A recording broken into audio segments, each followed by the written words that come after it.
Captain Jake Morrison stood on the bridge of the human ship New Horizon and looked at the massive alien vessel floating in space nearby.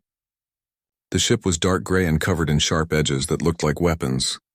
It belonged to the Zephyrian Empire, a group of warrior aliens that everyone in the galaxy feared.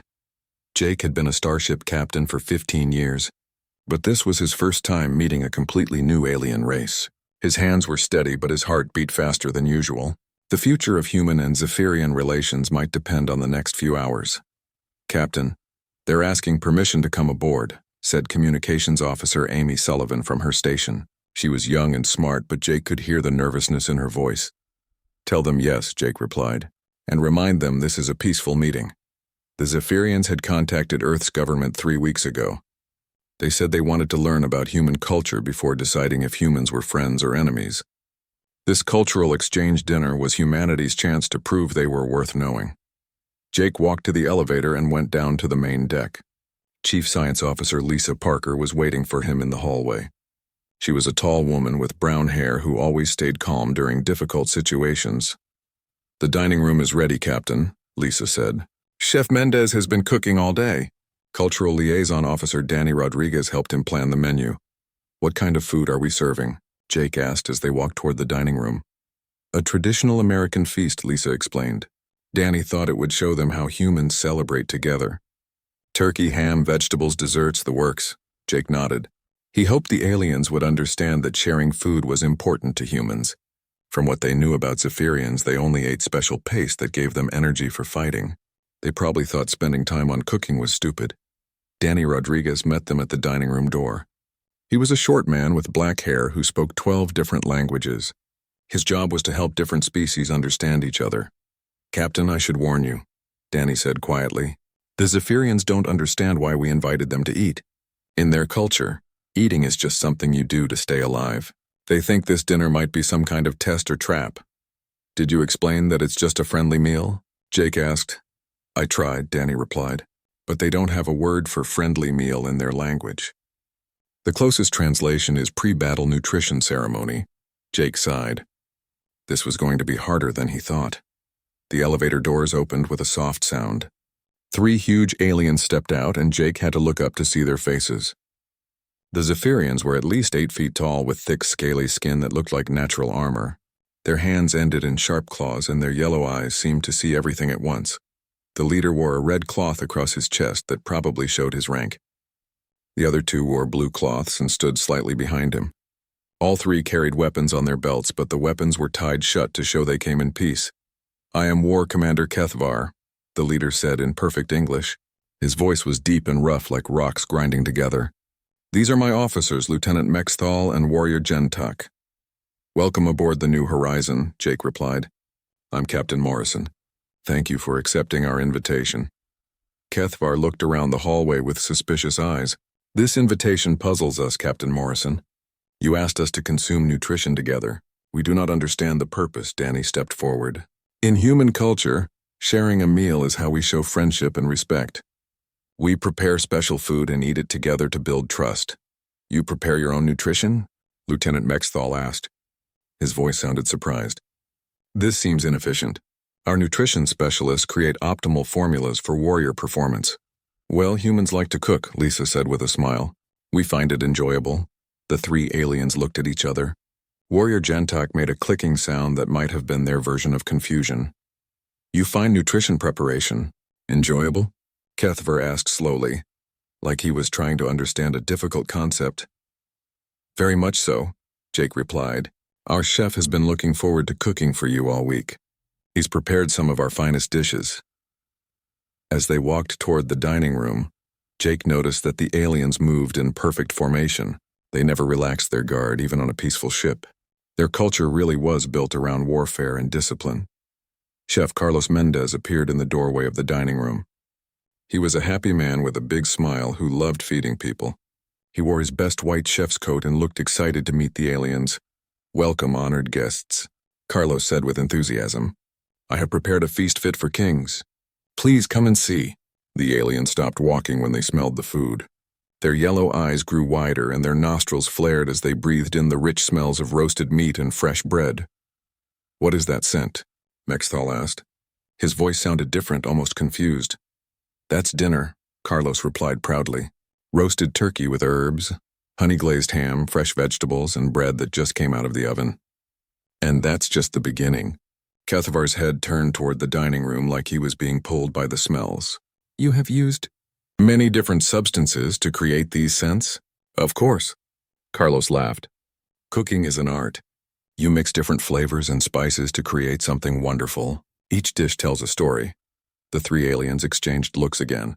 Jake could see they were having trouble understanding why humans would make eating so complicated. "Perhaps we should go inside and begin," Danny suggested diplomatically. As they entered the dining room, Jake watched the aliens' faces.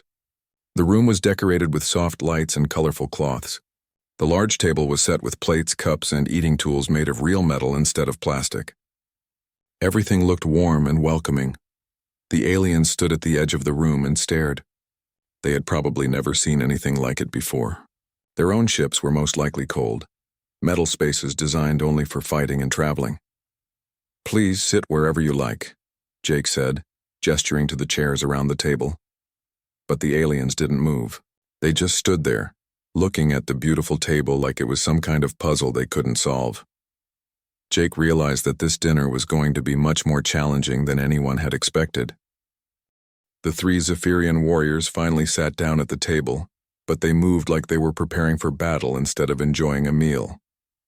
War Commander Kethavar kept looking around the room as if he expected enemies to jump out from behind the decorations. Lieutenant Mexithal and Warrior Gentak sat with their backs straight and their hands ready to grab their weapons. Jake Morrison took his seat at the head of the table, with the alien commander to his right. The other human officers filled the remaining chairs. Chief Science Officer Lisa Parker sat across from Lieutenant Mexithal, while Communications Officer Amy Sullivan found herself next to Warrior Gentak. "Before we begin," Danny Rodriguez said, "perhaps we should explain what will happen during this meal. You will distribute nutrition portions according to rank?" Kethavar asked. "No, everyone gets the same food," Jake replied. "In fact, there will be more food than anyone can eat." "That's part of the tradition." The aliens looked confused again. Engineer Pete Foster, a friendly man with red hair, laughed and said, "Don't worry, you'll understand once you taste Chef Mendez's cooking. He makes the best food in the fleet." Chef Carlos appeared at the dining room entrance with several crew members behind him. They carried large plates and bowls filled with steaming food. The smells grew stronger as they approached the table, and Jake noticed the aliens' nostrils flaring again. "First course," Carlos announced proudly. "We have roasted turkey with herb seasoning, honey-glazed ham, and roasted chicken with lemon and garlic." The crew members placed the large serving dishes in the center of the table. The turkey was golden brown and perfectly cooked. The ham had a shiny sweet coating that reflected the light. The chicken smelled like herbs and spices. Mexthal stared at the food with wide eyes. "You have killed 3 different creatures for one meal?" "Well, yes," Medical Officer Dr. Helen Brooks replied.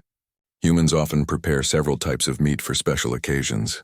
"This seems excessive," Gentak said quietly. "Oh, this is just the meat course," Amy Sullivan said cheerfully. "Wait until you see the vegetables and desserts." The aliens looked at each other with expressions that Jake couldn't read. Were they impressed? Confused? Scared? Carlos and his helpers returned with more dishes. They brought mashed potatoes with butter, green beans with almonds, roasted carrots and onions, stuffing made with bread and herbs, and fresh rolls that were still warm from the oven. "How many humans are you planning to feed?" Kethavar asked, looking at all the food. "Just us," Navigator Susan Walsh replied with a smile. "But humans like to have plenty of choices. Different people enjoy different flavors. And leftovers are great for tomorrow," added Engineer Kate Phillips. "Sometimes the food tastes even better the next day." The concept of leftover food seemed to shock the aliens even more. Gentak made that clicking sound again, and Mexthal's yellow eyes grew wider. "You prepare more nutrition than you can consume?" Mexthal asked slowly. "Sure," Pete Foster said as he reached for the potatoes. "It's better to have too much than too little.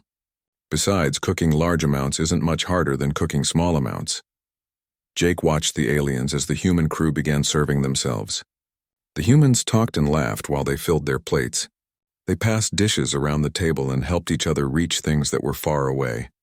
Pilot Officer Ben Carter started telling a story about his grandmother's recipe for stuffing. She used to make it every year for Thanksgiving, he said. The secret ingredient was sage that she grew in her own garden. Your grandmother created her own nutrition formulas? Kethavar asked. In a way, Ben replied. But we don't call them formulas. We call them recipes. They're instructions for making food that tastes good and makes people happy. The aliens had small amounts of food on their plates, but they weren't eating. They were too busy watching the humans enjoy their meal. Security Chief Ryan Taylor noticed that Lieutenant Mexthal was staring at him as he cut his turkey. Is something wrong? Ryan asked. You are enjoying the consumption process, Mexthal observed. Of course, Ryan replied. Good food is one of life's great pleasures. Haven't you ever enjoyed eating? Zephyrian warriors consume nutrition for strength and energy, Gentok answered. Enjoyment is not relevant to survival. Dr. Helen Brooks looked up from her plate. But what about the social aspect? Don't you eat together as a group?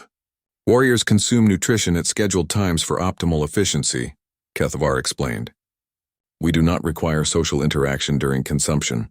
The human crew exchanged glances. They were beginning to understand just how different their cultures really were. Communications Officer Rick Barnes decided to try a different approach. Commander Kethavar, what do you do for fun in your culture? Fun? The alien commander looked puzzled. You know, activities you enjoy, things you do when you're not working or fighting. Kethavar thought for a long moment. Warriors train for combat. We study battle tactics. We maintain our weapons and equipment. But what about relaxation? Asked botanist Lisa Chang. Don't you have hobbies or entertainment? These concepts are unfamiliar to us, Mexthal admitted. Zephyrian society focuses on duty, honor, and military excellence. Amy Sullivan felt sorry for the aliens. That sounds like a lot of work and no play. Play is for children, Gentok said firmly. Adults have responsibilities. Chef Carlos returned with more food. This time he brought cranberry sauce, gravy, corn casserole, and sweet potato pie. The aliens watched in amazement as he explained each dish. The cranberry sauce is sweet and tart, Carlos said. It goes perfectly with turkey. The gravy is made from the drippings of the roasted meat, so it has a rich, deep flavor, and the sweet potato pie is one of my specialties. You have created multiple flavors to accompany the primary nutrition sources? Kethavar asked. Exactly. Carlos beamed. Different flavors work together to create a better overall experience. It's like music, but for your taste buds. The aliens looked completely lost. Gentok tried a small bite of cranberry sauce and immediately made a face. The sweet and sour taste was obviously unlike anything she had ever experienced. It is complex, she said, sounding unsure. Try it with the turkey, Susan Walsh suggested. The flavors complement each other. Gentok carefully placed a small piece of turkey and cranberry sauce in her mouth. Her eyes widened in surprise, and she chewed slowly, as if she was analyzing the taste. The combination creates a different sensation than either substance alone, she said quietly. Now you're getting it. Pete Foster laughed. That's what cooking is all about, combining ingredients to create something new and delicious. But instead of looking happy about this discovery, the three aliens looked more confused and disturbed than before. They continued to pick at their food while watching the humans eat with obvious enjoyment.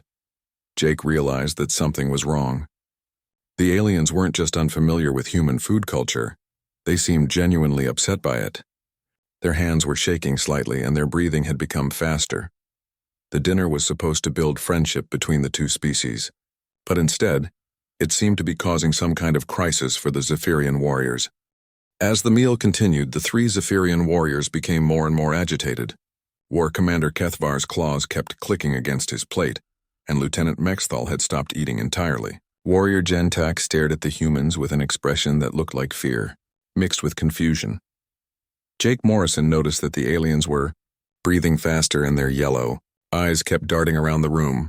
Dr. Helen Brooks, who was trained to watch for medical problems, saw the signs too. She quietly activated her medical scanner under the table and pointed it toward the aliens. The scanner showed that their heart rates were much higher than normal. Their stress hormones were increasing, and their brain activity was spiking in areas related to anxiety and confusion. But they weren't sick. They were having some kind of emotional breakdown. Commander Kethavar, Jake said gently. Are you feeling all right? You seem uncomfortable. The alien commander's head snapped up like he had been caught doing something wrong. We are processing new information, he said slowly. What kind of information? Cultural Liaison Officer Danny Rodriguez asked. Mexthal made that clicking sound again, but this time it sounded distressed. Your species invests significant resources in unnecessary activities, he said. What do you mean? Asked Engineer Kate Phillips. This meal, Gentak said, gesturing at the table full of food. You have spent hours preparing nutrition that could have been created efficiently in minutes. You have used multiple ingredients when simple formulas would suffice. You have decorated your consumption area with non-functional items. Security Chief Ryan Taylor laughed. Well, when you put it that way, it does sound a bit silly. But that's what makes it special. Special? Kethvar asked. Sure, Communications Officer Amy Sullivan explained. Anyone can eat nutrition paste. But creating a beautiful meal and sharing it with friends, that's something to remember. The aliens looked at each other with increasing alarm. Their military training had taught them that resources should be used efficiently, that time was valuable, and that energy should be saved for important tasks. But humans were doing the opposite of everything they believed. In Zephyrian culture, Mexthal said carefully, resources are allocated based on strategic necessity. Food provides energy for combat. Shelter provides protection from enemies. Weapons provide security.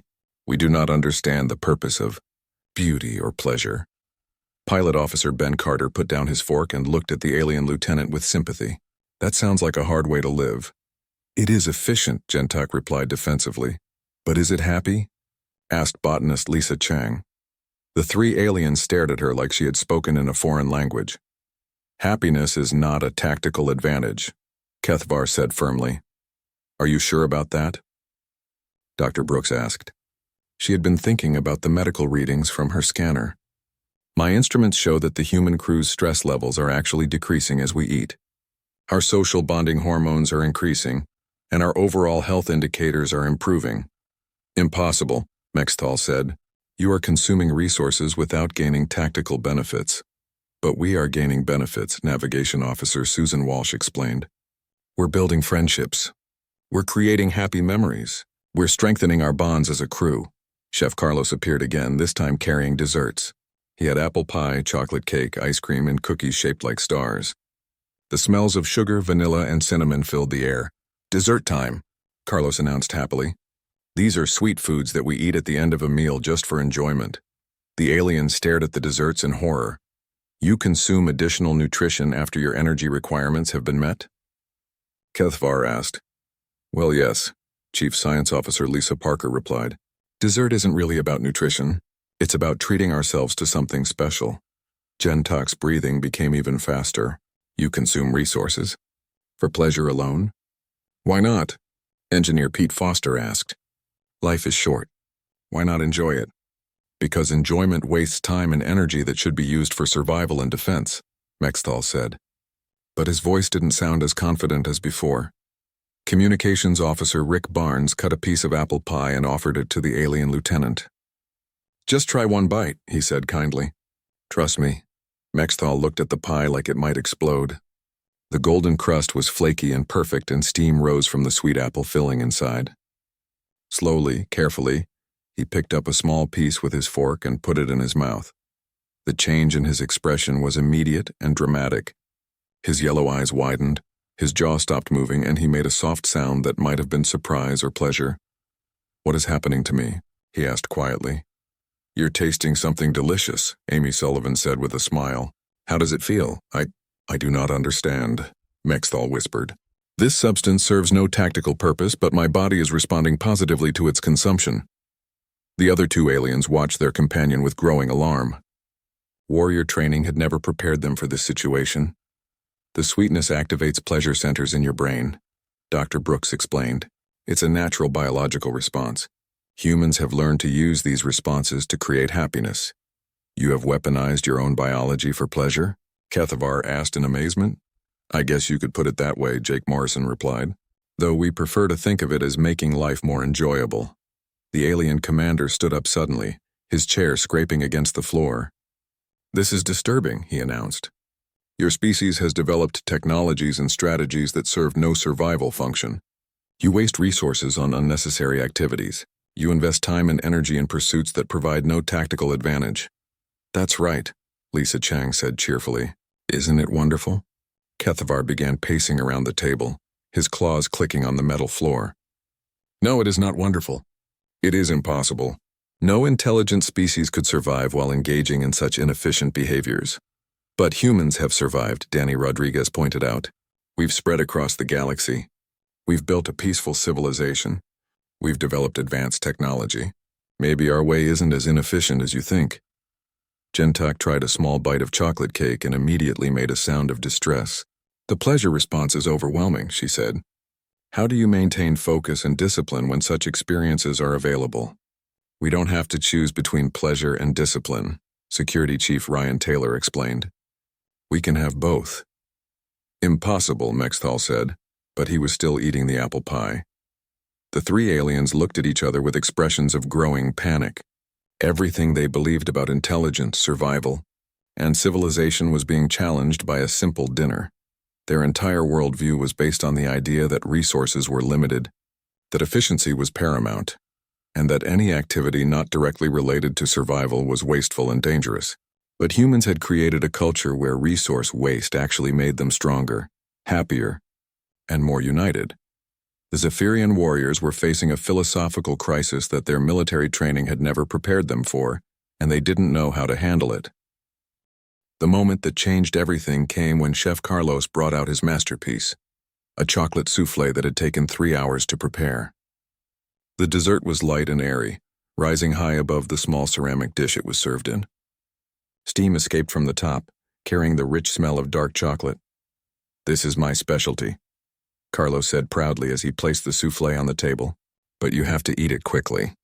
It will collapse in about 10 minutes if we don't enjoy it right away. War Commander Kethavar stared at the dessert in complete shock. You spent 3 hours creating something that will be destroyed in 10 minutes? That's what makes it special, Carlos replied with a big smile. The fact that it's temporary makes it more precious, not less. The three Zephyrian warriors looked at the soufflé like it was some kind of alien artifact they couldn't understand. Lieutenant Mexthal's hands were shaking now, and Warrior Gentok had stopped breathing normally. This violates every principle of resource management, Mexthal whispered. Oh, come on, laughed Communications Officer Rick Barnes. Haven't you ever done something just because it was beautiful, even if it didn't last forever? No, Gentok replied honestly. Zephyrian warriors build things to endure. Our weapons last for generations. Our ships are designed for centuries of service. We do not create temporary objects. Engineer Kate Phillips took a spoonful of the soufflé and closed her eyes in pleasure. You're missing out, she said. Some of the best things in life are temporary. That's what makes them worth savoring. As the humans enjoyed the dessert, they began sharing stories about their families and traditions. Pilot Officer Ben Carter talked about his mother's Sunday dinners. Navigation Officer Susan Walsh described holiday celebrations from her childhood. Medical Officer Dr. Helen Brooks explained how her father taught her to appreciate fine cooking. The aliens listened to these stories with growing distress. They were hearing about humans who invested enormous amounts of time and energy into activities that served no tactical purpose. Yet these same humans had built starships, developed advanced technology, and created a peaceful society that spanned multiple star systems. I do not understand, Kethavar said quietly. Your species spends significant resources on pleasure, beauty, and temporary experiences. According to Zephyrian logic, this should make you weak and vulnerable. But your civilization is strong and successful. Maybe your logic is missing something, Chief Science Officer Lisa Parker suggested gently. The alien commander's yellow eyes flashed with something that might have been anger or fear. Zephyrian logic has guided our empire for 1,000 years. We have conquered dozens of worlds through superior strategy and efficient resource allocation. But have you ever been happy? Asked Cultural Liaison Officer Danny Rodriguez. The question hung in the air like a challenge.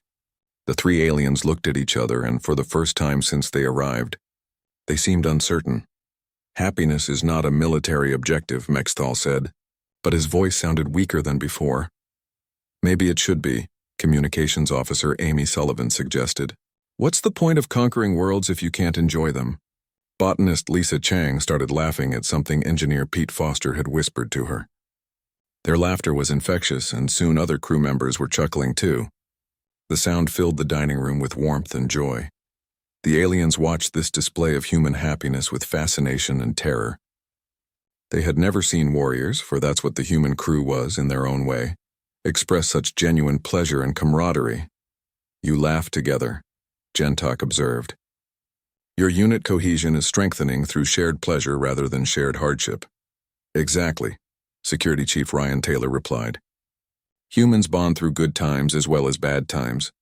Actually, maybe more through good times. Dr. Brooks had been quietly monitoring the aliens with her medical scanner throughout the meal. What she saw now made her gasp in surprise. Captain, she said to Jake Morrison, you need to see these readings. She showed him the scanner display. The Zephyrian warrior's brain activity had changed dramatically. Areas related to social bonding were lighting up for the first time. Their stress hormones were dropping despite their obvious confusion. Most surprisingly, their immune systems were showing signs of improvement. What does this mean? Jake asked quietly.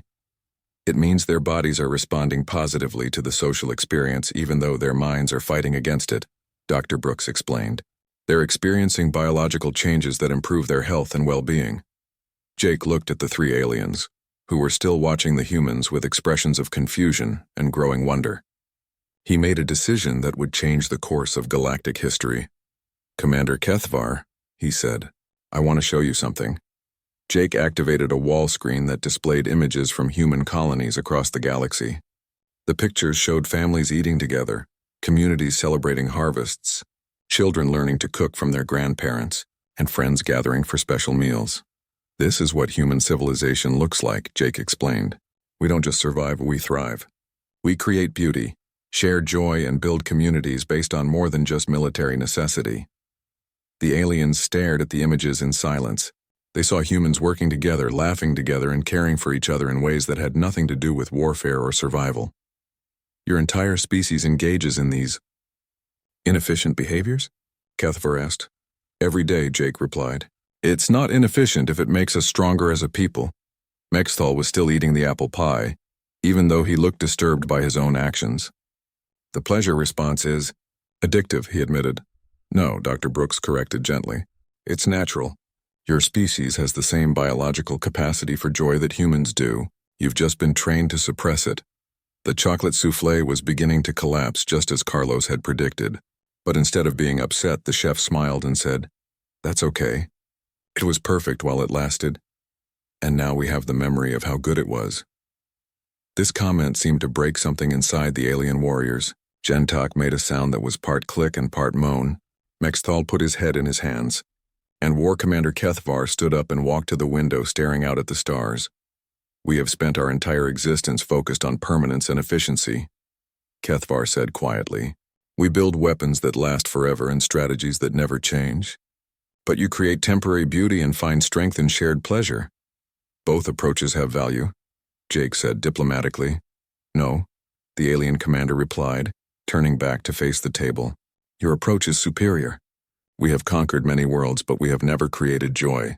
We have built a powerful empire, but we have never built happiness. The three Zephyrian warriors looked at each other with expressions that Jake had never seen on alien faces before. They looked lost, confused, and strangely hopeful all at the same time. The simple dinner had become something much more significant. It had shattered the foundation of everything the aliens believed about civilization, strength, and the meaning of life itself. The climax came when Captain Jake Morrison stood up and walked to the head of the table, where a perfectly roasted turkey sat waiting to be carved. He picked up the large carving knife and fork, then turned to War Commander Kethvar with a smile. Commander, in human tradition, the most honored guest gets to carve the turkey, Jake said, offering the knife to the alien warrior. Would you do us the honor? Kethvar stared at the knife like it was made of fire. His yellow eyes widened and his breathing became shallow. The massive alien warrior who had probably killed enemies in countless battles was afraid of a kitchen knife. I do not understand the purpose of this ritual, Kethvar said, his voice shaking. There's no tactical purpose, Cultural Liaison Officer Danny Rodriguez explained gently. It's just a way of showing respect and bringing people together. The alien commander reached out slowly and took the knife. His clawed hands were trembling as he held it above the golden-brown turkey. For a moment he just stood there frozen.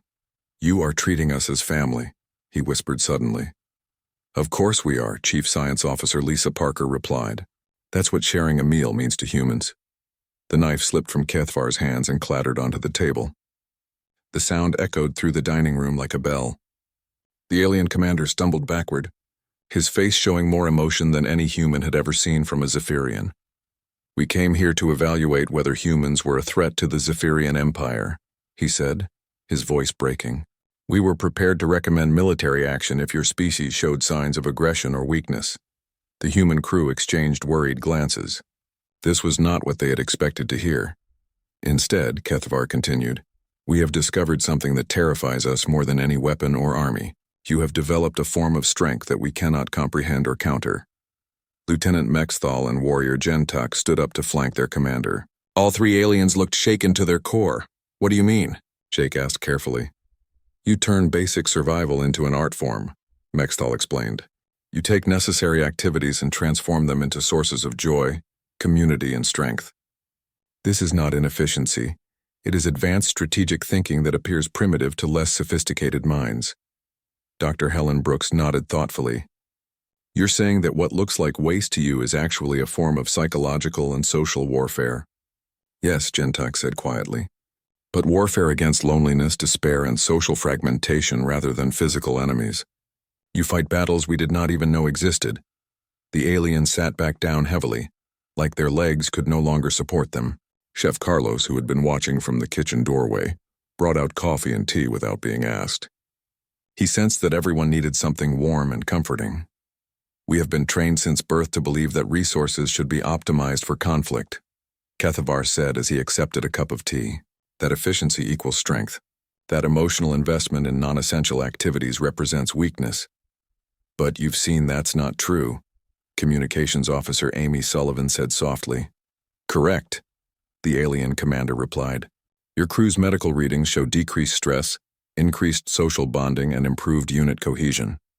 You have achieved superior tactical results through methods that violate every principle of Zephyrian military doctrine." Security Chief Ryan Taylor leaned forward. "Commander, can I ask you something? In all your years of military service, have you ever felt truly connected to your fellow warriors?" Kethvar thought for a long moment. "We respect each other. We trust each other in battle. We would die for the Empire." "That's not what I asked," Ryan said gently. "Do you care about them as individuals? Do you know their hopes and fears? Do you create happy memories together?" The alien commander's silence was answer enough. Engineer Pete Foster spoke up. "You know what I think? I think you guys are lonely. Your whole civilization is lonely." "Loneliness is not a tactical concern," Mexthal said automatically, but his voice lacked conviction.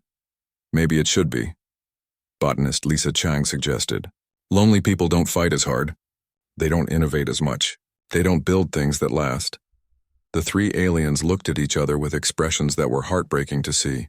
For the first time in their lives, they were considering the possibility that their entire culture was built on a fundamental misunderstanding of what made beings strong. "There is something else," Gentuk said quietly.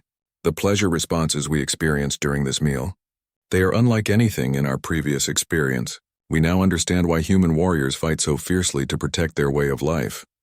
"Because they have something worth protecting," Jake said. "Exactly. Zephyrian warriors fight for duty and honor. Human warriors fight for joy and love and shared experiences. Your motivation is more powerful than ours." Navigation Officer Susan Walsh smiled sadly. "You make it sound like humans are better warriors than Zephyrians." "You are," Kethvar said simply. "You have developed weapons we cannot defend against: friendship, beauty, and happiness. You have created a form of strength that makes our military power seem crude and primitive." The alien commander stood up again and walked to the window. He stared out at the stars for several minutes while everyone waited in silence. "I must send a message to the Zephyrian High Command," he finally said. "I will recommend immediate cessation of any hostile evaluation of humanity." "Because we're too dangerous?" Danny Rodriguez asked. "No," Kethvar replied, turning back to face the table. "Because you represent a form of evolution that we aspire to achieve. Any species that can turn basic survival into an art form, and then use that art to forge emotional connections with potential enemies, represents strategic thinking so advanced that it appears primitive to less sophisticated minds." The room fell silent, except for the soft humming of the ship's engines. The magnitude of what had happened was beginning to sink in for everyone. "What happens now?" Jake asked. "Now we must return to our ship and attempt to process what we have learned," Mexthal said, "though I fear we will never see the universe the same way again." The three aliens stood to leave, but they moved slowly, reluctantly. They had been changed by the experience, and they knew there was no going back. "Commander," Chef Carlos called out as they reached the door. Would you like me to send some recipes with you?" Kethvar stopped walking. "Recipes? Instructions for making some of the food you enjoyed tonight. Maybe you could try cooking something for your crew." The alien commander looked at Carlos with an expression of wonder and gratitude. "Yes," he said quietly. "I would like that very much." 3 days later, the first official request arrived from the Zephyrian Empire. It was not a demand for surrender or a declaration of war. It was a simple message that would go down in galactic history. The Zephyrian High Command formally requests cultural exchange programs with humanity. Specifically, we wish to learn about food preparation, social dining customs, and the creation of temporary beauty. We believe these skills may be essential for the continued evolution of our civilization. The message was signed by War Commander Kethvar, who had been promoted to Cultural Ambassador, the first position of its kind in Zephyrian history.